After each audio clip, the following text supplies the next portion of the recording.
Listen to the full audio series on the Pocket FM app.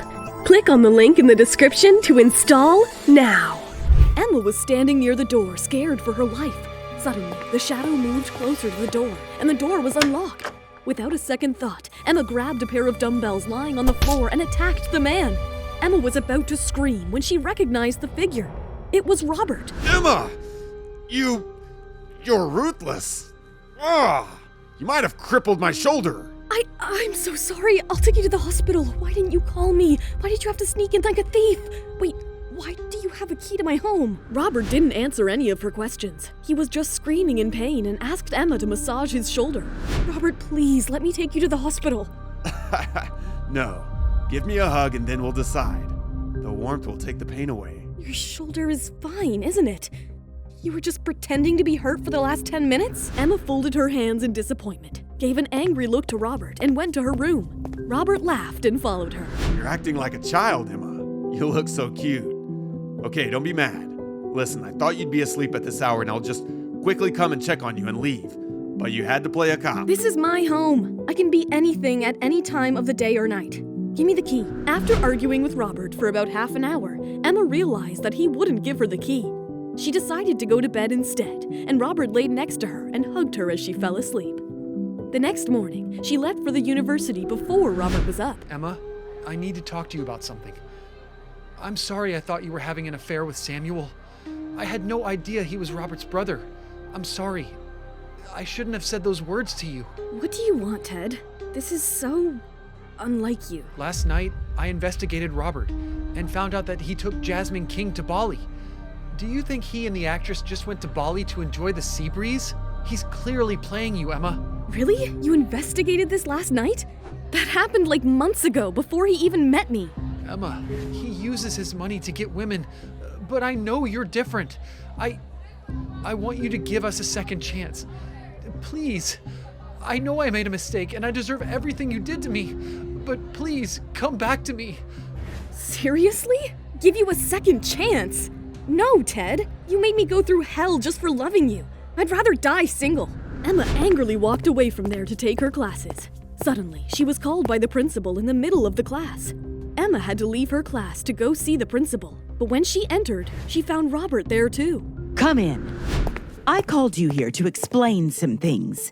Since Mr. Erickson told me that you and him are together now, I thought his presence was important too. What is it, Principal Smith? You seem to be quite fickle-minded.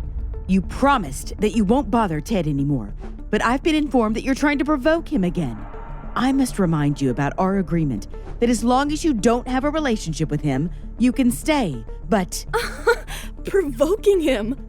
Principal Smith, I don't think you've heard the whole story. There are surveillance cameras all over the campus. Please take some time out to check them. You'll find out who's bothering who, and honestly, he's not worth a single cent to me. You? Is this the way you talk to people? You're an orphan. Maybe that's why you weren't given this kind of education. Choose your words carefully when you talk to me. Mrs. Smith, you called me here while I was in the middle of a meeting just to accuse someone without investigating the matter? Is this the kind of education that you, a woman with a father and a mother, were given? Mr. Erickson, you heard how she was... I heard her, and she was reasonable, but you weren't. You disrespect your position and hurt people with your words just because you can. In the future, if you want to complain to me again, you better take the time to investigate first. You see, not everyone is useless like your son. Respect that. Don't waste other people's time. Mrs. Smith forced a smile and nodded. She knew that the Smith family was nothing compared to the Erickson family, and she didn't want to make them angry over a petty reason. Robert got on his feet and hugged Emma before both of them left the principal's office. Are you angry? You and your ex-boyfriend are arguing all over the campus. Why should I be angry? Anyway, what are you gonna have for lunch now that you've asked me not to send you any? I'll have something in the canteen like the other counselors, Robert.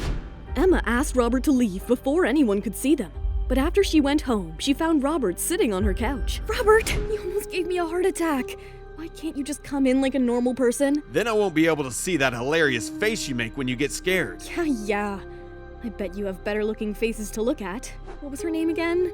Jasmine King? This is new. I thought you weren't the jealous type. I'm not. I'm just teasing you. You can never make me jealous. But I need you to do something for me. I need Jasmine's autograph for my students. Robert pulled out his phone and asked Jasmine out for dinner. Emma couldn't help but feel jealous, yet she somehow managed to keep a smile on her face. After Robert disconnected the call, he looked at Emma. Get ready, Emma. I'm taking you out for dinner tonight. What? Didn't you just ask Jasmine King for dinner? Robert didn't say a word and gestured to her to get changed. Emma changed into a dress quickly, and Robert drove her to a fancy restaurant. The staff there seemed to know Robert well. Then, a man came and greeted Robert and Emma. Robert introduced him to Emma. He was Mo Edward, a national film giant. Edward, I want you to call Jasmine and ask her to send 20 autographs. If I ask her, Emma here will get jealous. What? I won't be jealous. Edward left and returned after a while with the autographs. Robert took the autographs and dropped Emma home. The next day, Robert had to go out of the city for 3 days. Without Robert, Emma felt lonely. But every night, Robert took out some time and called Emma. One day, Emma was watching an interview of Jasmine King where people asked her about Robert, but she just gave a shy smile and did not talk about it. It annoyed Emma. Pull yourself together, Emma. Suddenly, there was a knock on Emma's door. Emma opened it and found Isla. Tell me, are the rumors about Robert and Jasmine true? Are they dating? Are you for real? How would I know? I'm not his assistant to keep a tab of everything he does. You seem worried, little sister. I warned you, he got tired of you, didn't he? Now he wants that actress. Well, it doesn't matter because I'll get him to marry me. Emma didn't want to be bothered by Isla anymore and slammed the door on her face. Isla then called her brother Jack as she climbed down the stairs. That Jasmine dared to sway my Robert. I want you to help me, Jack. Do something that makes Jasmine lose her reputation. She needs to be taught a lesson, and it should be loud and clear so that no other woman dares to come to him again. What was Isla planning? What cunning ways will she choose to get Robert? Will Emma be on her radar too? Hi guys, Emma here. Listen to full episodes of Cupid's Curse exclusively on the Pocket FM app. Click the link in the description or simply search Pocket FM on Play Store or App Store to install now.